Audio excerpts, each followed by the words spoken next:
આવી ગયા આપણી વાડીમાં તાજા તાજા ફ્રેશ એક નંબર રીંગણા ઉતારવા માટે. તો તમે જુઓ ગાઈસ, 1 2 ને 3 4 છોડ રીંગણીના છે. અને આ રીંગણીમાં તો તમને ક્યાંય રીંગણું નહીં દેખાતું હોય, પણ આ રીંગણીમાં બહુ મોટા મોટા રીંગણા છે. તો આજે ફાઇનલી આપણે બનાવવાનો છે ગુજરાતી ઓળો. તો તમે જુઓ ફ્રેન્ડ, જુઓ, તમને આવા રીંગણા ક્યાંય નહીં દેખાતા હોય, પણ આ રીંગણીમાં બહુ મોટા મોટા રીંગણા છે. આમ જુઓ ગાઈસ, આજે આપણે ફાઇનલી બનાવવાનો છે રીંગણાનો ઓળો. અને આપણા વાડીના તાજા તાજા રીંગણા, એટલે ફ્રેશ, હાવ એક નંબર મસ્ત મજાના રીંગણા ઉતાર લીધા છે. ને આમાં હજુ પણ છે, તમે જુઓ ગાઈસ, બીજા છે હજુ.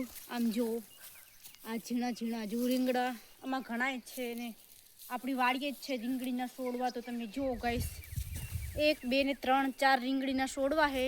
બહુ મસ્ત મસ્ત રીંગણા તાજા તાજા. તમારે પણ આવો ઓળો ખાવો હોય તો ફાઇનલી એક કમેન્ટ કરી દેજો. બાય.